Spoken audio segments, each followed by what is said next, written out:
BlueNile.com. Observe que alimentar os pobres, trabalho de escola unical nas igrejas, a abolição da escravatura, o mão de obra infantil, foram causas que muitas vezes foram lutadas por mulheres. E o problema disso é que a gente passou a conectar certas virtudes com feminilidade. Vou dar um outro exemplo curioso. Hoje, pela bondade de Deus, a gente está num evento que nós estamos parelhos em termos de homens e mulheres, por ser um evento de casais.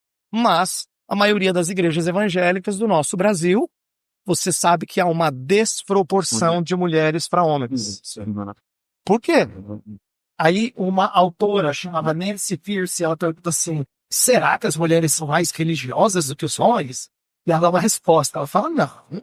Se você olhar para as grandes religiões do mundo, principalmente religiões monoteístas como o judaísmo, o islamismo, o número de homens muitas vezes ultrapassa o número de mulheres, ou pelo menos equipara. Ela diz isso para defender a seguinte tese. O evangelicalismo que surgiu nos Estados Unidos no século XIX, que veio para o Brasil também, veio um evangelicalismo que apela muito para o aspecto emocional. E que esse tem uma conexão forte com as mulheres que homens acham que não tem nada a ver com eles. Imagina o cara do bar que está acostumado a jogar lá o bilhar dele. A igreja não é um negócio para ele, mas é para os meninos. Se ele for um bom pai, ele leva os meninos, deixa na igreja, sai, faz o esforço dele, assiste, fica assistindo menino de manhã, e aí ele volta a pegar os meninos. Porque é bom, não é para ele, mas é bom. Porque é bom os meninos para o nosso rosto, a vida, vamos caminhar, vamos desencaminhar. Então, olha como é que ele enxerga a igreja como útil para a mulher e para os meninos. Mas não para ele. Porque a igreja faz isso, transmite a esse homem a ideia de que é um lugar mais emocional, emotivo.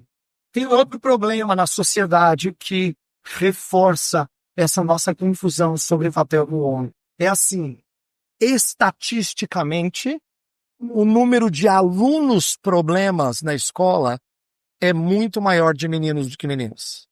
Eu estava lendo um autor que falou assim, nos 27 anos de trabalho com crianças da minha esposa, 98% dos alunos problemas eram meninos. Menino tem mais pecado que menina? Por que será então que a porcentagem é alta de homens? É porque o sistema educacional, ele teve uma influência de padrões de expectativa que cabem na menina, colocaram no menino. Isto é, a ideia é que era esperado que a educação fosse feita com certos padrões de feminilidade. Deixa eu explicar. Porque a gente não tem muitos meninos, principalmente na educação básica, que tem professores. Hoje em dia, ter professor é até motivo de preocupação para a gente. Se ele for professor de criança, você vai lá, porque a gente criou a imagem de que quem faz bem isso é a mulher. E homem não pode ensinar criança. Homem ensina assim, adulto, adolescente, tudo bem. Você tem que ter homem para aguentar o tranco. Mas criança não. Então, olha só, quais são os parâmetros que a sua criança tem?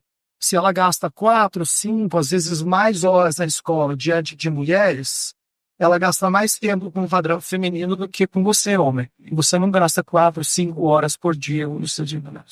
Eu sei que você nunca vai pensar nisso, mas o padrão deles é muito mais feminino do que o nosso feminino. Que a nossa sociedade construiu as coisas desse jeito. E tem mais. O comportamento esperado deles, frequentemente, é um comportamento próprio de menina. Então, por exemplo, numa escola, ou quer que seja, pública, particular, não vem ao caso agora, não estou fazendo ataque a nenhum modelo escolar. Se a gente vê 2 meninos testando força, você já separa, porque é briga. Mas a gente vê 2 meninas conversando e se atacando, ninguém separa porque briga. O que eu quero dizer é que até na escola eles não podem testar, por exemplo, a sua virilidade. Porque a gente treina os meninos a ficar na fila bonitinho que nem as meninas. O que eu quero dizer para você é o seguinte, Deus não fez eles assim. Deus não constituiu eles desse jeito. É por isso que brincadeira de moleque é diferente. E é por isso que é natural até esperar que o moleque teste forças, aprende de coisas que tem a ver com vigor físico, que nós, às vezes, principalmente no sistema escolar, veem como sendo negativo e tendem a podar toda a expressão nesse sentido. O Douglas Wilson tem um livro muito legal chamado Com os Homens. E ele escreve assim, ó: é absolutamente essencial para os garotos brincarem com espadas de madeira e revólver de plástico. Olha que loucura! Enquanto a gente está ouvindo sobre tirar armas, ele fala, é absolutamente essencial. Por que ele está propondo isso? Meninos têm uma profunda necessidade de ter algo para defender, algo pelo qual lutar numa batalha. E a fé cristã não pode isso. A paz que será conduzida pelo nosso grande príncipe é uma paz comprada pelo sangue. Então o que ele quer dizer é, não há nada de errado em expressar um instinto de defesa.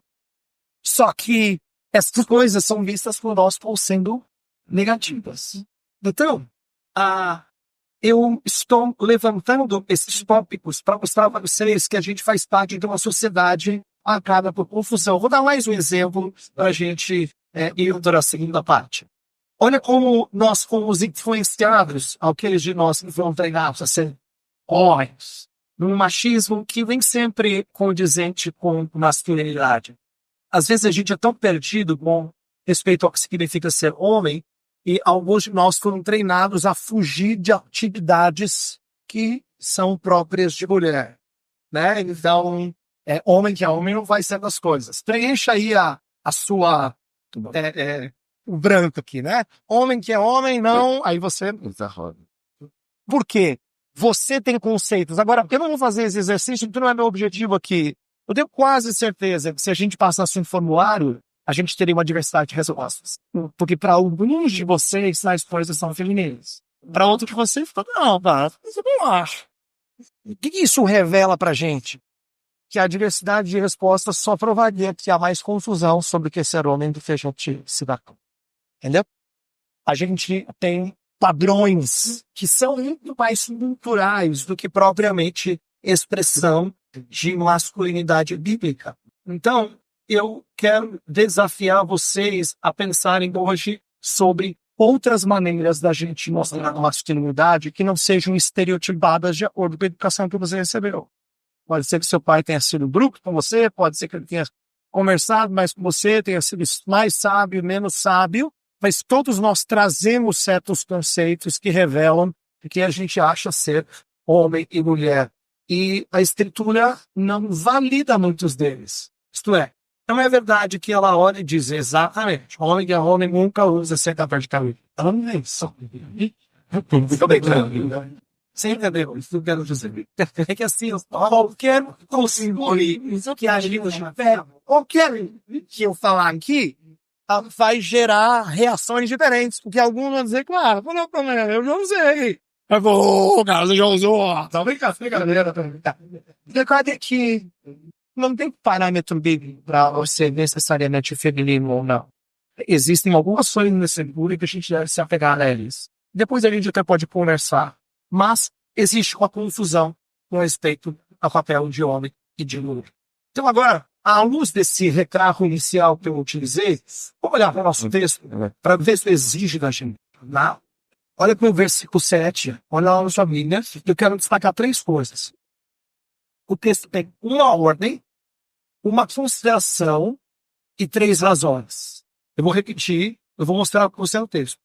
Uma ordem, uma consideração e 3 razões. Por que eu estou falando de uma ordem? No original grego, a única frase que está no imperativo e que tem força de imperativo é a primeira frase no verso 7. Marido, vivam a vida como um lar. Ou se você tem Almeida atualizado aí, vivei a vida como um lar. Tá? Tem traduções tipo a NVI, que é vivam juntos com conhecimento. É a única frase em imperativo. Se a sua tradução tem tratai com honra, tratai com dignidade em seguida, na verdade isso não é um imperativo no grego. Ele tem uma força de qualificar como é que você vive a vida como um lar. Então seria melhor traduzir assim, tratando-a com dignidade. não tem força de imperativo. Então ele é mais uma consideração para ilustrar para a gente como é que a gente vive a vida com o lar, tratando a esposa com dignidade. E depois dá 3 razões. Fala que ela é a parte mais frágil, fala que ela é herdeira da mesma graça e fala das nossas orações. Eu vou falar dessas 3 no final. Tá? Então, uma ordem, uma consideração, 3 razões. Vamos olhar no texto e tentar enxergar essas 3 coisas. Tá? Então, eu já vou dizer que a primeira ordem, a ordem que é a parte mais crucial no texto, não é fácil de entender. Vivei a vida comum do lar, com discernimento, diz Almeida Atualizada. A NVI fala, sejam sábios no convívio com as suas mulheres. Não é exatamente a mesma coisa. Por quê? Porque o texto no grego é difícil para todo mundo traduzir. E tem uma briga com respeito a como é que a gente traduz aqui. Por exemplo, literalmente, o texto significa assim, vivam juntos com elas de acordo com o conhecimento. E conhecimento do quê? O texto não fala. É conhecimento de Deus, é conhecimento dela, é conhecimento do relacionamento de homem e mulher. Então, assim, eu já achei comentaristas que vão falar, conhecimento de Deus, tem a ver com entender Deus, vivam a vida com o conhecimento de Deus. Tem gente que vai dizer, não, tem a ver com, vivam a vida conhecendo a esposa de quem vocês estão cuidando. Tem gente que vai dizer, os dois, e tem gente que não fala. Aí, assim, pastor, quando vai pregar, sempre tem essa luta. Às vezes ele chega num texto difícil e ele fala, vamos olhar para os especialistas. Aí quando os especialistas se dividem, você fala, agora lascou. E quando assim, um diz uma coisa, os outros 5 dizem outros, uma coisa ou outra. Também eles falam, né? Nem falar dizer que não chegou bem. Mas quando eles se dividem, parece que não é fácil. Então, vamos tentar trazer pelo menos um pouco de luz aqui. Eu quero chamar a atenção para a ideia de que o texto fala de ver junto com a esposa um conhecimento. Ainda que o texto não especifique qual é o conhecimento, eu acho que é possível a gente postular que Pedro esteja falando de homens que devem conhecer o que o cristianismo ensina sobre a relação homem e mulher. Em outras palavras, ele precisa saber que na sua vida com a sua mulher, ele só vai viver bem se ele souber qual é o papel dele. Se ele souber o que o cristianismo fala sobre os seus deveres, como ele tem que ser o cabeça do lar, como a sua esposa, a sua auxiliadora. Se não for assim, se não for esse conhecimento, ele não vai viver bem a vida no lar. Ele só vai viver bem com ela se controlar o contato com a sua esposa. Então, homens precisam de conhecimento quanto ao que significa ser líder, né? Eu acho que essa fala importante. Deixa eu usar um exemplo de um outro livro legal. Tem um livro pela editora Rodergismo, que o título já vende o livro, na minha opinião. É escrito por um autor chamado Vuri Bocan. E o título é assim, o que ele deve ser se ele quiser casar com a minha filha. É um livro sobre o que significa ser homem. Muito legal esse livro. O que ele deve ser se ele quiser casar com a minha filha. O que ele explora nesse texto? Ele usa assim que ele vai impedir que um jovem peça a mão da sua filha em casamento sem antes averiguar a posição dele com respeito à autoridade masculina. Por quê? Porque quem subestima a autoridade masculina não dá para liderar a sua família. Isto é, se você mudar o devido valor à autoridade masculina, você não dá para liderar. Igual aquele cara assim que aparentemente fala, não, eu sou de boa. Não estou falando que sou de boa. Você consegue conduzir minha filha para próximo de Cristo? Se você não conseguir fazer isso, você não está cumprindo bem o seu papel como líder lá. A segunda razão é que quem superestima a autoridade masculina provavelmente vai ser abusivo. Isto é, quem diz exatamente, pastor, fato sobre liderança, e ele exagera o que isso significa, ele é capaz de ser uma pessoa abusiva, tanto com a sua esposa quanto com seus filhos. É uma pessoa controladora. Então, esse não é um assunto fácil, ele é um assunto delicado. E é por isso que o Vuri Bocan ele vai explorar coisas sobre a liderança masculina que eu acho que são muito interessantes. Mostrando que, primeiro, é bíblico. Tem gente que não gosta de admitir, mas é bíblico. E aponta para um dos aspectos que ontem eu falei que é papel do homem, que é, através do seu amor, da sua postura, ele conduzir a sua esposa a ser mais parecida com Cristo. Não é? Então, é muito importante mostrar que a liderança do homem, o papel que ele deve cumprir enquanto homem, vai trazer bem-estar à sua família. Se ele entender o seu papel e ele procurar cumpri-lo com zelo, ele vai ser bem-sucedido. Na hora das aplicações, a gente pode trazer alguns exemplos, tá? Segunda coisa do texto que eu quero destacar é um tratando com honra, ou com dignidade, que eu falei de consideração. O contexto que eu já explorei um pouquinho ontem, mas eu vou repetir aqui, as religiões pagãs da época, elas desprezavam as mulheres. Foi o cristianismo que resgatou a ideia de mulheres serem tratadas com dignidade. Então é importante a gente entender, quando Pedro está falando isso, ele está levando os maridos a tratarem elas como Cristo, que trata a igreja com tanto zelo, com tanto cuidado. Deus tem uma expressão muito preciosa para falar do seu povo. Ele diz que o seu povo é a menina dos seus olhos. E a menina dos olhos não tem nada a ver com alguma coisa que não é assim, a menina por quem eu me derreto. Ele está falando da pupila, que é protegida o tempo todo pela nossa vista. Se eu faço assim, o costume das pessoas, se eu faço um barulho, tem perigo, você assusta, você protege. Quer dizer, é até involuntário. E Deus diz assim, olha, eu com a menina dos olhos, eu protejo em todo o tempo. E se você botar, meu pai dizia, se você enfiar o dedo no olho de Deus, você vai se ver com ele. Isso que mexer com a menina dos olhos é mexer com o próprio Senhor. Então, a ideia de tratando elas com honra é porque a Escritura resgata algo que a cultura daquela época havia perdido, né? A honra para quem mais fraco é uma das belezas do Evangelho. Então, o que isso, de maneira bem simples, explica para a gente?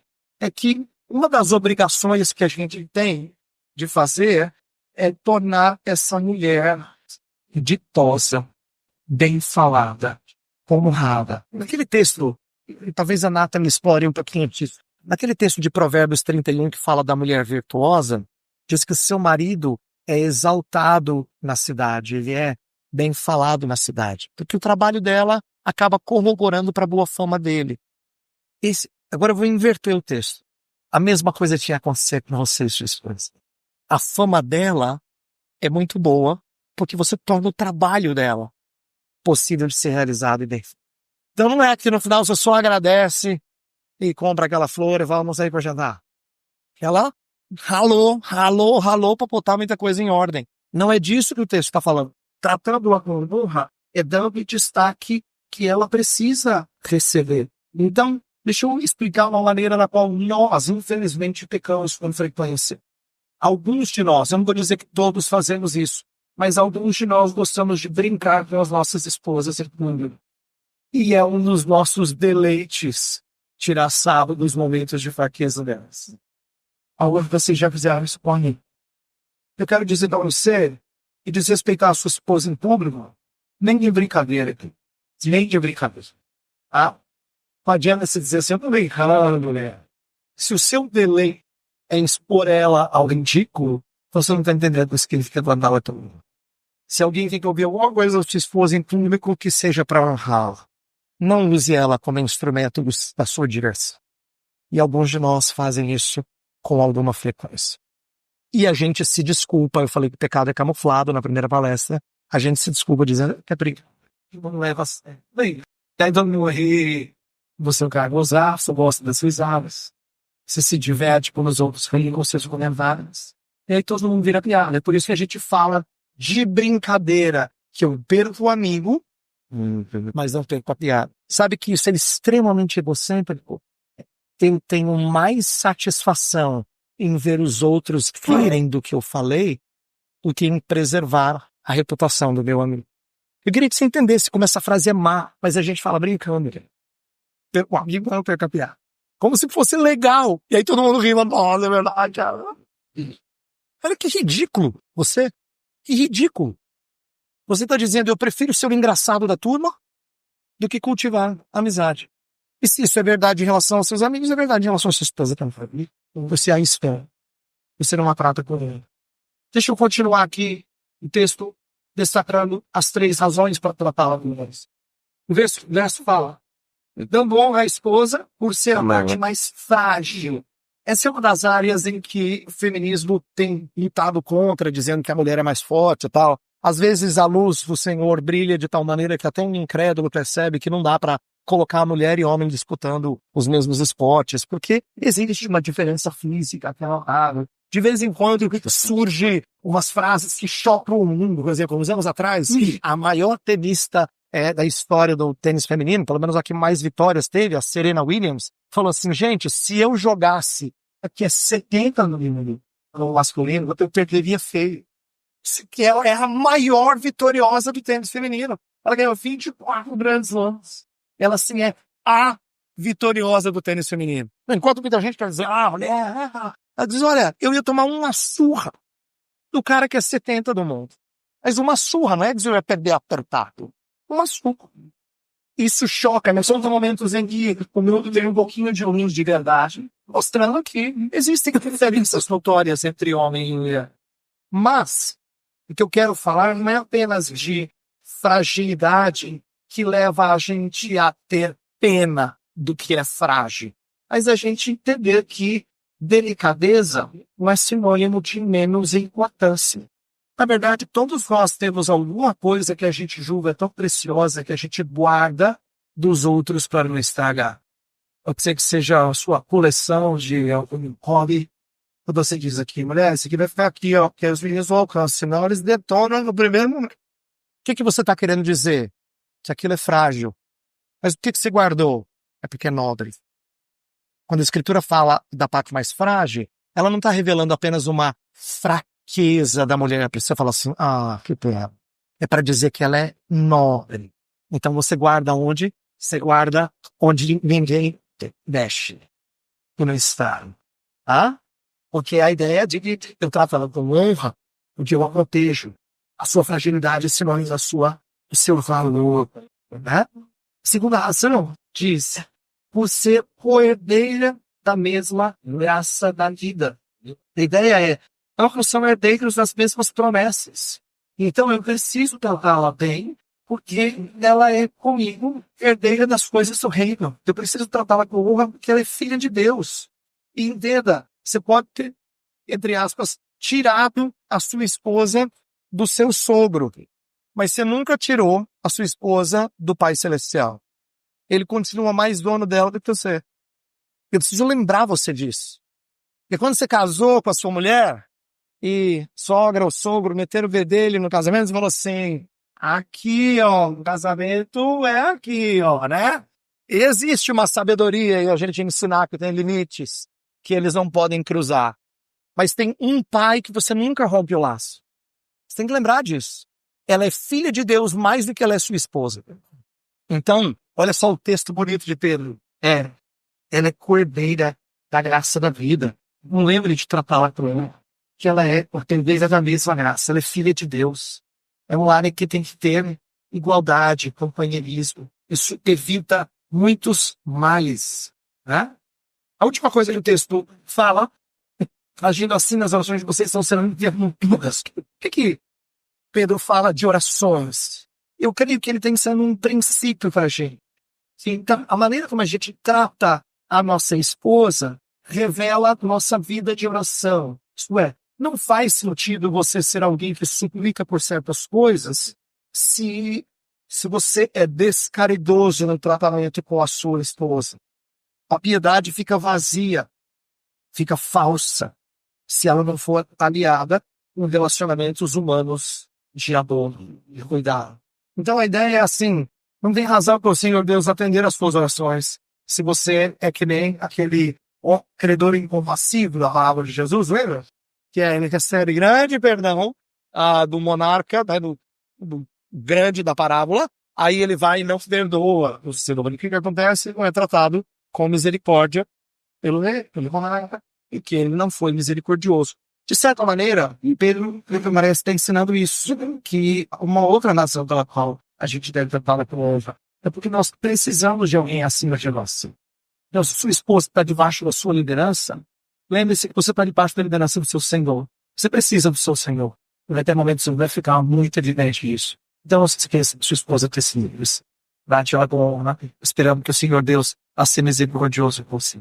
É isso que Pedro está tentando ensinar a gente.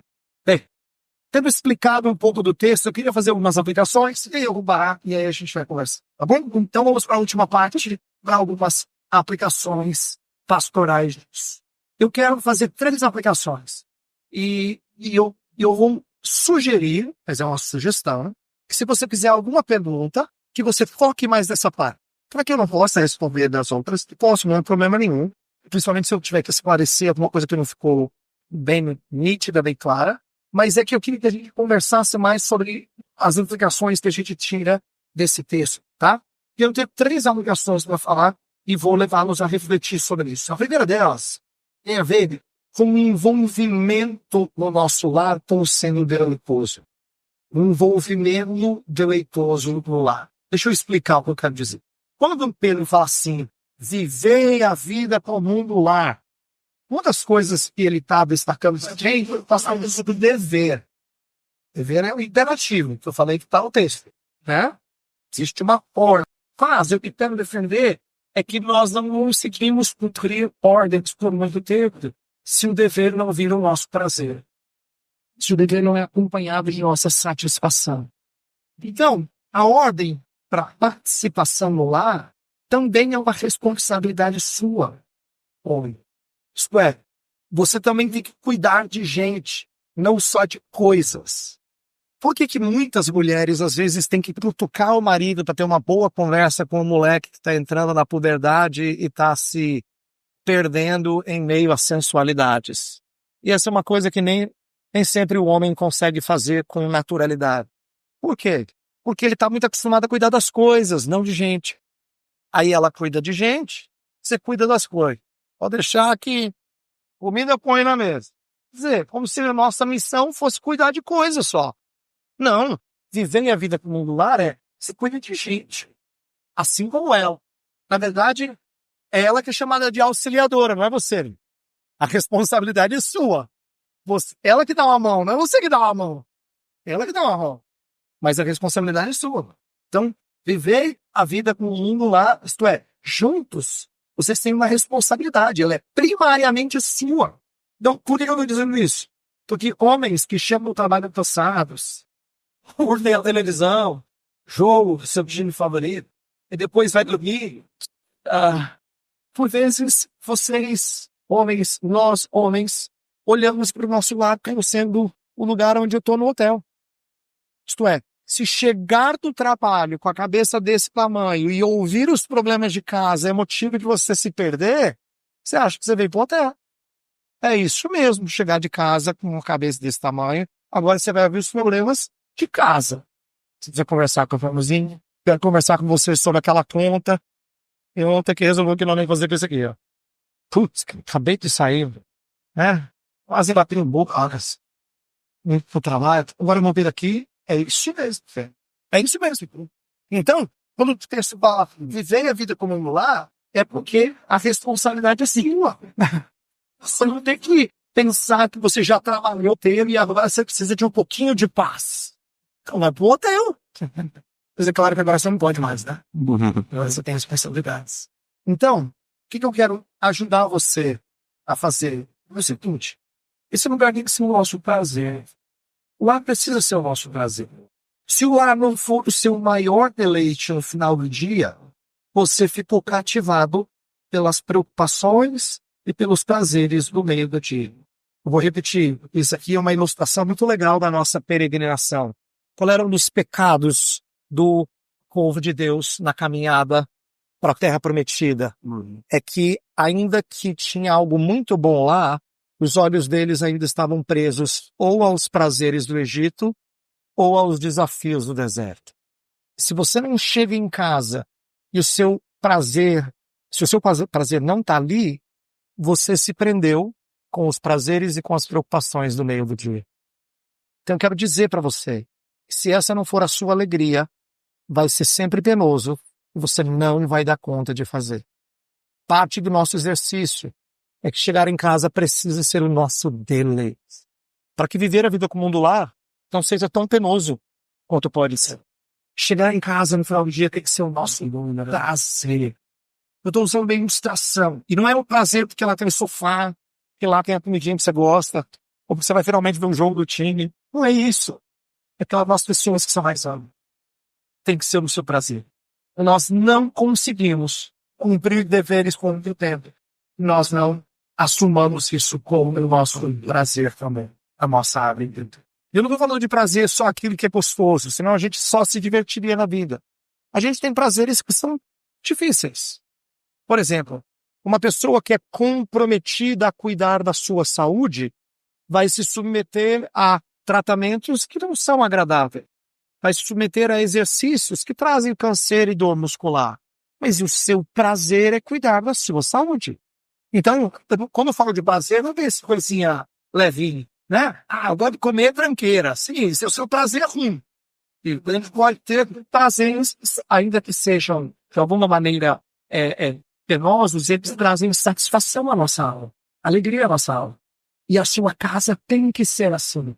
Então, a minha primeira aplicação é você entender que viver a vida como um lar só vai ser algo palatável se pôr no seu braço. Você guarde essa ilustração. Precisa ser o lugar do destino final do dia. E o meu lugar de prazer, de amor. A segunda aplicação que eu quero fazer vem na sequência do texto. Eu não li com vocês, mas o versículo 8 fala, finalmente, que não todos o mesmo modo de pensar, sejam refacíveis, falem de amigos, misericordiosos e humildes. Eu vou pegar uma expressão ali e dizer assim, que Pedro fez uma conexão entre casamento, porque nos versos 1 a 6 ele está falando da mulher, o 7 ele fala do homem, e ele já emenda esse verso. Esse verso tem a ver com casamento. Eu falei ontem que a gente tem que aprender a ler as cartas numa sequência.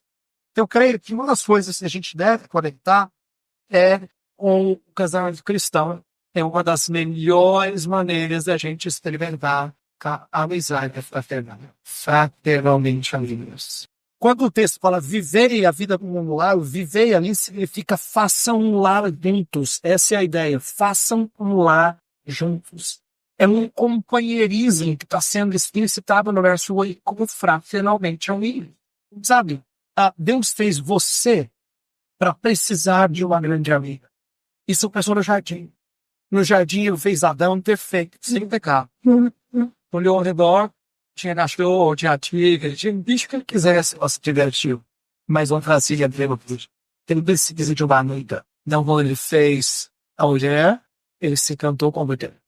Não porque ela era apenas a sua amante, mas porque ela seria a sua amiga. Sabe por que eu estou dizendo isso?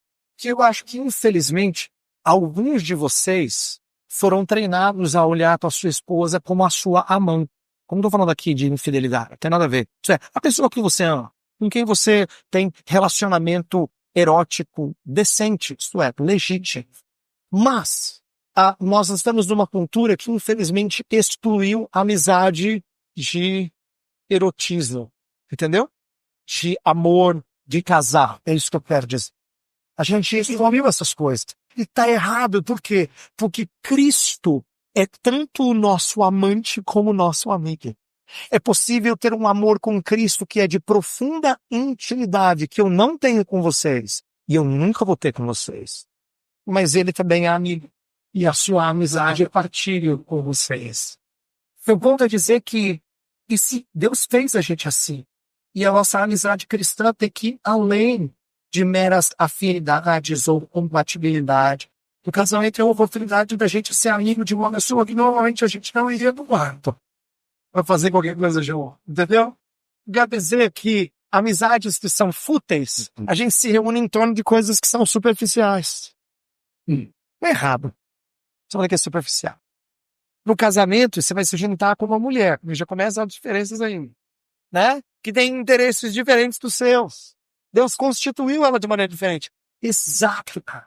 E você ser amicíssimo dela seria uma excelente maneira de mostrar como o evangelho foi em Dalgaras. Se ela for sua amiga, se ela for alguém que compartilha com você. A amizade matrimonial, ela corrige muitas coisas. Vou dar 2 exemplos interessantes. Ela corrige casais empolgados. Casais empolgados são aqueles que a gente fazer um monte de coisa junto, a gente é super animado, a gente vai viajar para lugar, vai viajar para todo lugar. Nossa. Aí parece que eles são amigos. Não. Amigo não é só eles. Inclusive, esse tipo de amizade é uma amizade superficial. Quando a escritura fala de amigo, ela fala de fé. Então, amigo é aquele que mostra os seus podres. E você diz, obrigado. Então, quando fala de amizade, corrige aqueles que têm uma visão superficial, empolgada de amizade, e também corrige aqueles que estão frustrados. Por quê? Porque os que são frustrados no casamento precisam apreciar mais transformação no outro. Sua esposa precisa apreciar as suas mudanças gradativas. E você, a mudança que Deus tem feito na vida dela. Porque o grande objetivo do casamento é a santificação do nosso cônjuge. Então, veja a amizade no lar como sendo um instrumento para Deus fazer você e ela crescer. Estou falando disso porque, infelizmente, nós, quando pensamos em amigos, pensamos mais em gente do mesmo sexo. Não é problema, inclusive é saudável e é rico. Mas eu queria que você pensasse em um casamento ou sendo marcado por amizade. Se o seu casamento não é um lugar profundo da amizade, essa é uma área para você não olhar. Se sua esposa não for a sua melhor amiga, essa é uma área para você trabalhar. Terceiro, eu creio, é fortuito quando ele fala de fraternamente amigos, logo depois de falar de casamento. Última anotação, eu queria falar sobre a importância da gente entender a nossa visão de mundo cristã influenciando o nosso relacionamento de casamento. Isso é. O texto fala assim, se vem a vida como lar com discernimento. É interessante que ele tenha usado essa palavra, com conhecimento ou com discernimento. Provavelmente que uma das coisas que a gente pode dizer é que Deus vai moldar o casamento à medida que nossa percepção das realidades são modificadas. Enquanto você for cabeça dura, as coisas vão mudar. Enquanto você não tiver a sua mente transformada pelo Evangelho. Então, o papel do marido é ser mudado pelo Evangelho e conduzir sua esposa e sua família a uma mudança de mente, em que a nossa visão de mundo é transformada dentro do casamento. Então, olha só, quando eu falo de mudança de mente, é assim, é ajudar um ao outro a perceber onde nós temos coberto os buracos. Mas às vezes coberto os buracos indevidamente, porque você tem que falhar que ela tem coberto o buraco. Ela tem falhado, você tem coberto o buraco. Mas o maior objetivo nosso não é cobrir o buraco. Embora às vezes a gente faça isso. É ajudar o outro a crescer para que esse buraco seja coberto por ele. Esse é o maior objetivo do casamento. Não é você ser o goleiro que vai catar o gol quando a zaga furou. É você ensinar ela a ser melhor zagueira. Tá? Porque Deus colocou a gente na ajuda de pessoas para que os outros cresçam. Para que a gente cresça. Então, eu estou dizendo isso que essa é uma mudança de mentalidade. Uma mudança de mentalidade porque a gente está acostumado a dizer assim, se não der, eu estou aqui. Se não der aqui, você corre lá. Ok, a gente pode se ajudar. Mas a melhor ajuda que a gente pode proporcionar ao nosso lar é ajudar um ao outro no cumprimento dos seus deveres. A missão do marido, por exemplo, é encorajar a sua esposa diante dos seus meios e fraquezas. Ao mesmo tempo, é protegê-la do mal, tanto ao seu redor quanto dentro dela. Quando Deus colocou Adão no jardim, ele colocou Adão para guardar e cultivar. Tem um livro escrito pelo Richard Phillips chamado Homens de Verdade, em que ele pega esse preceito e aplica isso para a vida do casamento. Vamos fazer uma rápida aplicação, seria, se o homem foi colocado inicialmente na história bíblica para cultivar e guardar, o que isso tem a ver com o casamento?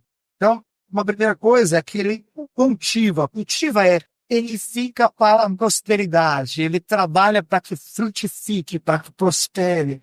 Então, alguns de vocês têm esposas que são amedrontadas. Outros de vocês têm esposas que são ansiosas. E a gente está acostumado a entender que isso é um pecado difícil de escutar. Pastor, ele é meio ansioso, ele pega mal, não. É uma boa esposa. Não é uma boa esposa. É ansiosa. Então, e o que você está fazendo a respeito? Essa é a minha pergunta para você. E o que você está fazendo a respeito? Se você já reconheceu que é uma das fraquezas dela, onde é que você é o auxílio dela nisso? Se Deus colocou você no jardim para cultivar, para trabalhar crescimento, florescimento, então pense assim, Senhor, eu preciso de instrumento nas suas mãos para o desenvolvimento dela. E para guardá-la o quê? Tanto dos perigos fora, quanto dos invernos de dentro. Deus preserva isso. Então, guarde esse verso, Gênesis 2:15. Se eu tenho como duas lições, cultivar e guardar, então como é que eu estou cultivando a vida da minha esposa para que ela floresça para a glória de Cristo? Como é que eu estou a protegendo? Se você entendeu isso, você entendeu bastante de masculinidade.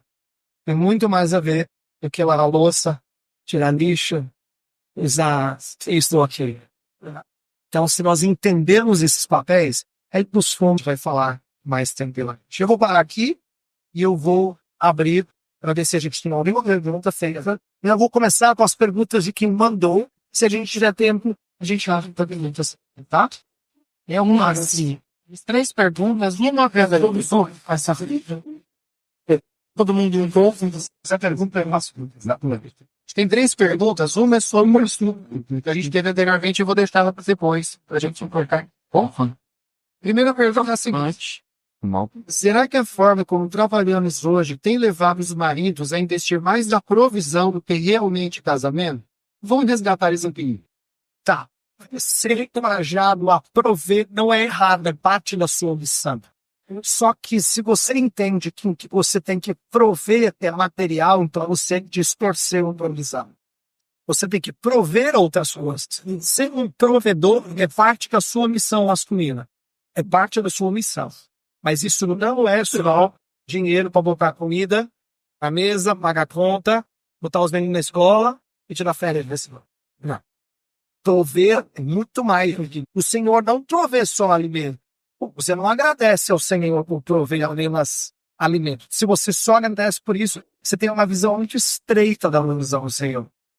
Você tem que agradecer ao Senhor por causa de circunstâncias que levaram você a ser abençoado por Ele. Por exemplo, ouvi de vários de vocês, desde ontem até hoje, que acabaram encontrando a igreja onde vocês estão agora, pelos cuidados do Senhor, mas com a visão de Deus, de ter colocado gente na sua vida, de ter incomodado o seu coração, de ter dirigido você ao lugar que você foi dirigido, de ter pastoreio na sua vida. Olha quanta gente foi mexida para que você tivesse o que você tem.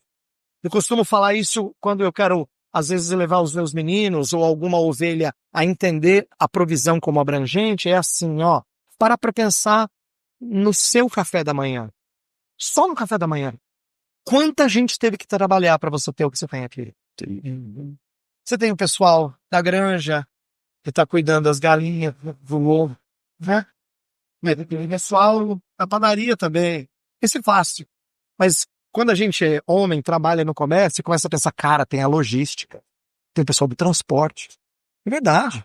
Tem supervisor, tem funcionário, tem que ter TI, senão não faz a divulgação. Você começa a pensar em quanta gente está trabalhando para você ter aquele café da manhã, aí você entende um pouquinho melhor o que é a provisão do Senhor. A provisão do Senhor é muito mais abrangente. Então, minha fala diz respeito a prover é tarefa sua, mas não pense apenas materialmente. Não pense materialmente. Deus deu a você condições de prover outras coisas. Inclusive, uma das coisas que eu mencionei aqui, que é o senso de segurança.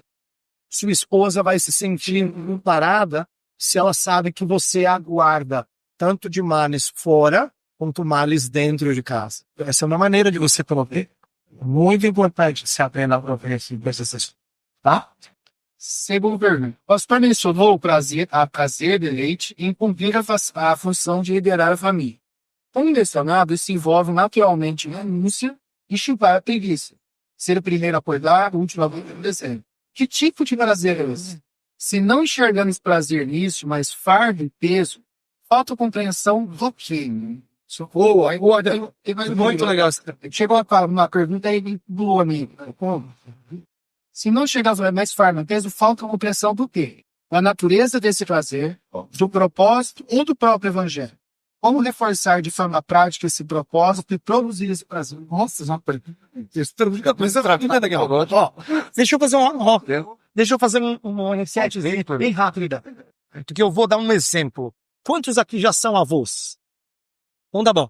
Eu vou falar com os avós rapidinho, mas os pais que estão quase chegando lá vão me entender. Tá bom? Quer dizer, quem tem filho moço, quase fase de casar, de ter filhos, vai entender. Presta atenção. Imagine que você, avô, estivesse com a saúde tão ruim que a próxima visita ao médico, o médico falasse assim: ô fulano, é o seguinte, ou você muda os seus hábitos, ou você vai morrer rapidinho. Você tá entendendo o que eu tô te falando? Eu vou passando. Imagina um médico, assim, ou você muda os seus hábitos, ou você não tem muito tempo de vida, não. Você tem neto? Você fala, tem. Você não vai vê-lo crescer. Eu não tô falando de não ter muito tempo de vida assim, não tem 30 anos. Você não tem muito tempo de vida assim, poucos anos. Você tá entendendo o que essa enfermidade vai causar no senhor? Aí você lembra daquela netinha, daquele netinho que te traz alegria. E você fala, droga. Primeiro que você passou um bom tempo da sua vida não cuidando da sua saúde como deveria. Segundo que agora tem gente que derrete o seu coração. E aí, olha só, você em sã consciência resolve mudar os seus hábitos para você ter tempo com a netinha, com o netinho. O que está acontecendo quando você tomou uma decisão? Você passou a vida inteira a mulher falando assim, meu bem, maneira. A mulher, deixa eu ter um pouquinho de prazer. Com aquela panceta pra puxar. Desde o tom, o olhinho, tá vendo? Maneira. Sabe? O que eu quero dizer, entender é o seguinte. Quando você tem esse momento, e normalmente isso acontece com mais clareza quando a gente tá mais perto do final da nossa vida, é que fica mais claro pra gente o fim. É como se Deus aguçasse a nossa percepção de que a vida é passageira. Quando a gente é jovem, a gente perde. Isso não é equivalente. Você faz, você abre mão de certos prazeres por causa de prazeres maiores. Eu quero que você entenda que o evangelho não tem a ver com uma vida... Eu falo assim, o evangelho não é igual tomar remédio amargo. É bom para você. Você fala, mas é amargo, pai, mas é bom para você. Toma. Evangelho não é igual remédio amargo. Evangelho é igual encontrar a pérola de grande valor. Encontrar a pérola de grande valor levou um colecionador de pérolas a vender todas as outras coisas para ter uma pérola. O que ele fez? Ele abriu mão das outras coisas porque ele sabia que essa valia. O evangelho, portanto, não tem a ver com você não ter prazer. Tem a ver com você encontrar um prazer maior do que prazeres transitórios. Então, quando eu falo que o seu deleite tem que ser chegar em casa, não é porque ela é a esposa dos sonhos e os meninos são obedientes que nem um filme da Disney. Não é isso. O que eu quero dizer é que o nosso prazer maior tem que ser em sermos instrumentos do Senhor para o crescimento da nossa família, a ponto de eles amarem mais a Jesus a quero para isso. Se esse é o seu maior prazer, pular vai ser sobre nós. Então, parecido com os mais velhos que estão aquela confrontada do médico, para você mudar os seus hábitos, que a vida inteira você teve. Mas o que faz alguém tomar uma decisão assim? O que faz uma pessoa, por exemplo, abandonar um vício? Ou passar a fazer exercício? Ou maneirar na alimentação? É porque ele sabe que tem coisa preciosa que ele quer curtir o máximo. Então, eu vou terminar minha resposta com uma coisa que eu aprendi. Vários pastores que mencionam isso, mas se você quiser ler, eu encorajo você. Tem um livrinho cujo título já fala tudo. Chama-se O Poder Expulsivo de um Amor Maior. Esse foi um sermão pregado por um pregador no século XIX. E ele teve uma sacada muito bacana. Ele disse que a gente só consegue vencer pecados que a gente ama quando a gente encontra um amor mais forte do que o amor pelo pecado. Você não consegue vencer pecado só rangendo os dentes. não envolve uma regra amada. É por isso que os médicos dizem com alguma frequência que muita gente não continua fazendo exercícios regularmente, porque você só começa a ter prazer em se exercitar se você faz regularmente por 4, 5 meses. Aí você começa a sentir falta se você não vai. Mas até lá, duro, difícil. Aí você desiste, porque não te trouxe prazer. Então, olha a importância da gente olhar para frente, de nós sermos movidos pelas promessas do Senhor lá na frente, para que a gente aguente momentos tensos, até que a gente encontre deleite. Sabe o que vai acontecer com um cara que saiu do consultório lá e levou aquela bronca do médico? Passado um ano e meio, ele mudou os hábitos, você fala assim, sabe, pastor, eu não tenho sentido mais falta? É só depois que passou um ano e meio, que ele encontrou prazer em coisas rotineiras, que lá atrás ele acreditou que valia a pena valorar esse prazer, em prol do prazer com ele. Você só vai crescer espiritualmente assim. Quero que você entenda isso. Você só vai crescer espiritualmente assim, se você não dá prazer nas coisas do Senhor e elas realmente ficarem vívidas diante dos seus olhos. Aí você vai cultivar a alegria de fazer a mesma coisa que é difícil em casa. Isso tem que ser bom. Danilo, eu vou fazer faz uma. Infelizmente eu não vou conseguir fazer duas, bastante do horário. Mas vamos fazer mais. Como ter discernimento como marido a vida do lar, quando se tem angústias. Como, por exemplo, a dificuldade de ter filhos. Angústias de maneira. Uma boa pergunta. Ter filhos, uma realidade que nem sempre é resolvida dentro do casamento, não é? Deixa eu falar de situações diferentes. Há casais que sonham em ter filhos e não conseguem ter filhos. Os dois querem, mas não conseguem. Isso traz tristeza a esses casais, mas não deveria ser algo considerado intransponível ou impossível. Por quê? Porque o sonho de gerar de si não deve ser no nosso maior sonho. E essa é uma área para você trabalhar no seu coração com a sua esposa, principalmente. Mulheres têm o sonho de terem um bebezinho aqui, ó, que é uma experiência marcante. Você não sabe, eu não sei, mas elas dizem que é extraordinário. Mas o Senhor Deus, quando disse sede fecundos, multiplicar e encher a terra, não está contemplando apenas geração natural. Você não é geração natural, você é filho adotivo de Deus.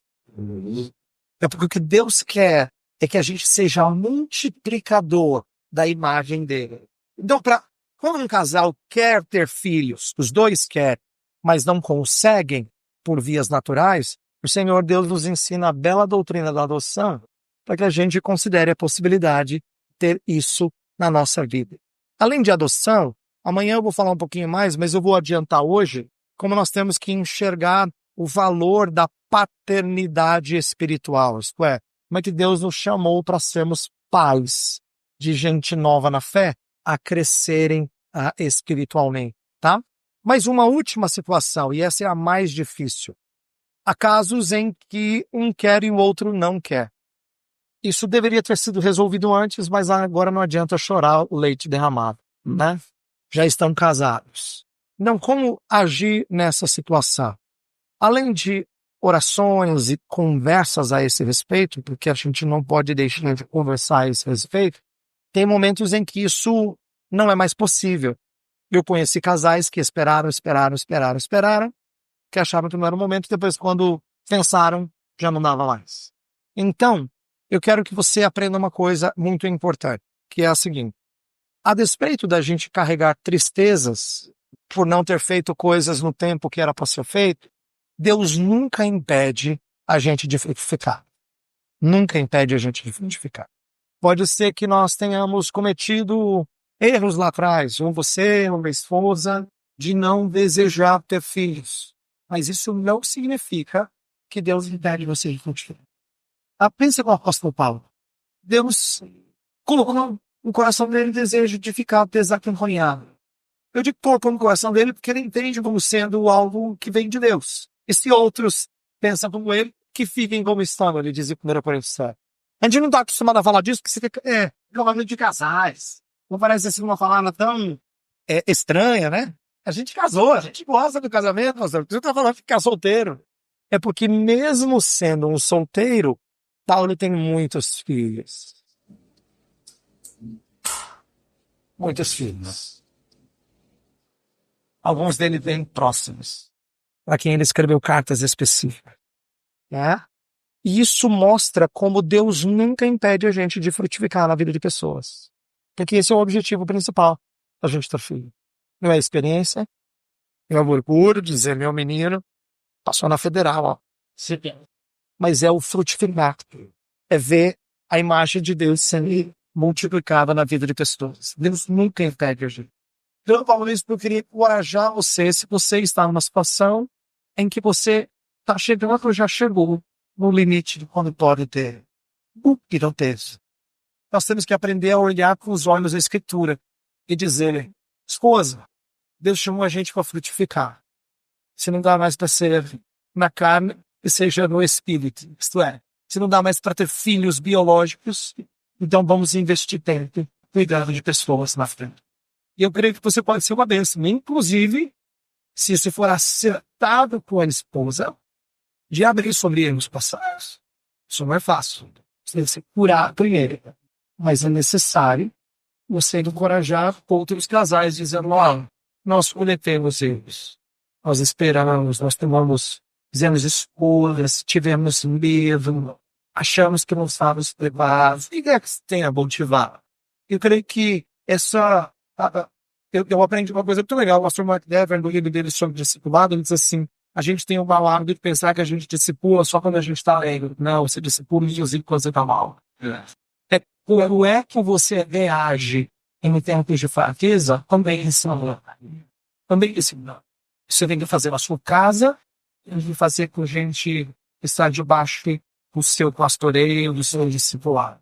Então, é difícil lidar com situações delicadas assim. Eu falei de diferentes casos, mas nunca é causa perdida. É isso que eu quero que você tenha. Foi o Evangelho de Jesus, tá? Nunca é causa. Isso é fácil. É que, se fosse causa perdida, era meter na amargura, entendeu? Não for. Foi isso que aconteceu. Mas não, o Evangelho nunca tem causa perdida. Bom? Vocês já deu certo. Acho que eles estão entrando no resto das perguntas. Eu sei que resolve isso, vamos fazer uma história, vamos parar. Nós estamos pegando só porque o pastor sobre do museu, sobre o pedido, né? Eu tive uma conversa com a esposa justamente sobre esse parágrafo inteiro. E eu, quando criança, fui me ensinado de que ela vem de grande. Isso. Então, minha esposa foi do lado assim, não, belíssimo, ele foi igual.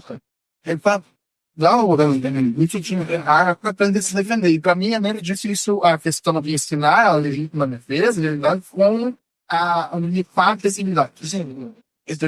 Então, para mim, eu tenho uma luta com ensinar o filho nessa. Então, é uma boa isso aqui compartilhar com a gente, porque eu acho que a ênfase social, principalmente, tem sido de que arma é sinônimo de violência. Não, é um instrumento para botar para fora aqui a violência que tem dentro da gente. Quem não tem arma de fogo é violento de outras maneiras. A gente sempre encontra maneiras de extravasar a violência. Então, o que a condição social proporciona? Ela, às vezes, proporciona limites do que a gente vai liberar para o público para não tenha um extravasar pior de violência. Meu ponto é dizer o seguinte, eu não quero entrar no mérito de vamos socialmente ser a favor de porte de armas, porque o governo não tem os mesmos parâmetros que a gente tem. O que eu quero defender, porque é um evento de casais, em que a gente está conversando sobre famílias, é que dentro do lar, a gente tem que estimular nossos meninos a aprender quando ele usa força e quando ele não usa força. Então, um exemplo bem simples, que alguns de vocês talvez façam, é assim, quando a gente tem filho de ambos os gêneros, né, menino e menina, às vezes o menino é não, a família vai brincar. E aí, eu soube, você está esquecendo que a mulher. Isso é, você não usa de força. Você vai usar a sua força em outras situações. E eu vou mostrar isso aí, mas isso não é em hipótese nenhuma. Então, meu povo vai dizer que nós precisamos treiná-los a entender quando é que nós honramos o Senhor.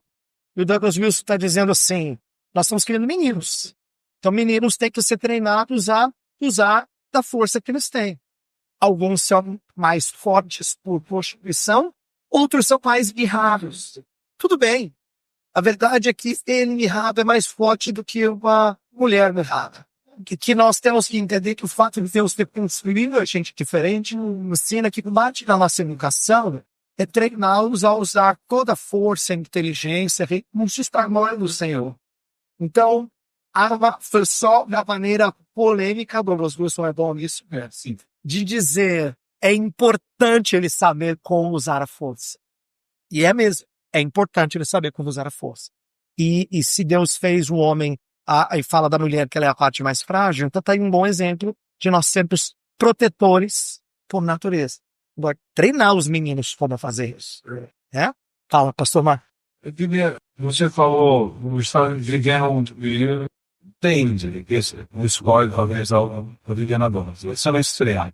Por outro lado, se aí no meio evangélico, a ideia que é um princípio óbvio da escritura, da autoridade do homem, vamos usar muito discernimento, eu sou cabeça, então, de forma abusiva. De forma abusiva. Eu acho que hoje, lidando com algumas situações, acho que é um equilíbrio entre dois extremos. Não exerce o papel dele, por outro lado, quando ele exerce, o outro se obedece. E outras coisas que eu converso com os irmãos se na maioria das vezes há uma divergência da posição da relação, e você usa o discernimento da sua esposa para ter problema. Se na maioria das vezes que há uma divergência, inflação, e você sempre recorre ao argumento da autoridade, a mesma palavra que faz uma solução já na cabeça da autoridade, fala a melhor coisa do ano. Se possível, embora você não. Boa pergunta. Vou ensinar o que os meus alunos de teologia para essa cadeira. Na Escritura, existem coisas que são claras. Tão claras que elas são inegociáveis. Eu costumo dizer que quando algumas coisas são claras, a gente está sentado em fundamentação bíblica, inquestionável. Se alguém chegar para mim e falar assim, a Escritura não ensina a obra substitutiva de Cristo, vou brigar com ele, mas vou brigar feio. Se ele disser que nós temos que nosso Deus não é trino, ou coisa do tipo, eu vou brigar com ele. Mas vocês não vão passar a me virar bicho. Por quê? Porque a Escritura, ela tem coisas que são inquestionáveis. Doutrinas que são fundamentais. Tem outras doutrinas, daqui a pouco eu vou chegar na sua pergunta, é só ter preciso ilustrar. Tem outras doutrinas que a gente deduz claramente da Escritura. E deduzir claramente da Escritura significa que eu ainda estou ligado à fundamentação bíblica. Tem um verso que diz exatamente isso? Não. Mas porque tem um que diz A, B, C e D, eu posso concluir que isso é razoável. Interessante, eu não tinha pensado nisso. Porque, me perdoe a expressão, tá? É crente burro que acha que tem que ter um verso que diz exatamente cada situação na vida para dizer a hora de Deus. Isso é burrice. A gente é treinado e nossos antepassados nos deixaram essa sabedoria de que muita coisa que a gente crê, algumas foram ditas explicitamente e outras são claramente deduzidas da Escritura. Por causa de A, B, C e D, eu posso deduzir da Escritura. Mas tem momentos que a gente pode conversar sobre a Bíblia assim, e eu já estou falando sobre coisas que são hipotéticas, mas elas não estão claramente ligadas à Escritura. Aí eu digo para os meus alunos de teologia, eu falo assim, quando você está falando de coisas aqui, você tem que ser contundente. Quando você está falando de coisas aqui, você seja convicto, mas paciente.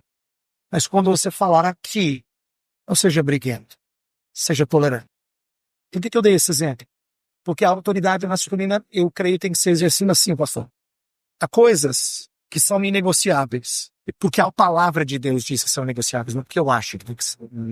Isto é, a autoridade masculina tem que ser colocada com força quando a esposa propõe algo que fere frontalmente a palavra do Senhor. Quando a gente pode muito claramente tirar da escritura, então nós vamos conversar, mas a sua convicção não deve ser abalada por causa de princípios bíblicos que estão em jogo, né? Mas quando a gente vai aplicar as situações em que a escritura não nos prende a isso, o nosso uso da autoridade precisa ser em muito suavizado. Muito suavizado.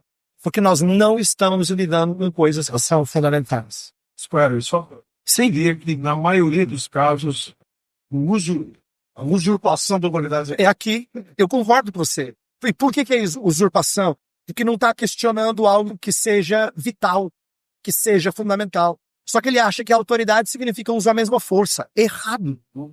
Errado. Isto é, se a esposa está propondo um caminho de perdição para o seu menino, e você sabe que isso faz mal, você diz, minha esposa não será assim. Nós temos que zelar para a vida espiritual do menino e isso vai fazer mal para ele. Então, eu não apoio disso. Se você está falando de algo que tem a ver com más companhias, de repente pode haver influência boa ou ruim, você conversa com ela. Você expressa a sua convicção, mas ela pode olhar de uma outra maneira aquilo e você... Mas eu estou receoso, eu acho que é melhor não. Tá bom, marido? Não. Mas o que vocês estão conversando não tem fundamentação bíblica explícita, então a gente precisa ser muito menos força no nosso uso de autoridade. O que eu falei vale para a vida eclesiástica e vale para a vida familiar. Então, maridos têm que aprender que a autoridade não é dar o cheque aqui, ó. Aqui, quase nunca tem cheque. Porque nós estamos falando de coisas que podem ser percepções diferentes. E parte do seu desejo é que você morrer em prol da sua esposa significa que coisas que são periféricas, você cederá. Você cederá. Por quê? Por causa da sua posição aqui, ó, que é inquestionável. Se ela entende que você ceder foi uma escolha sua, porque você sabe que é secundária, então você continua bem posicionado aqui. Você honrou e tem que ser cabeça do lar e dizer, tá bom, meu bem, faremos como você falou. Por quê? Por secundário.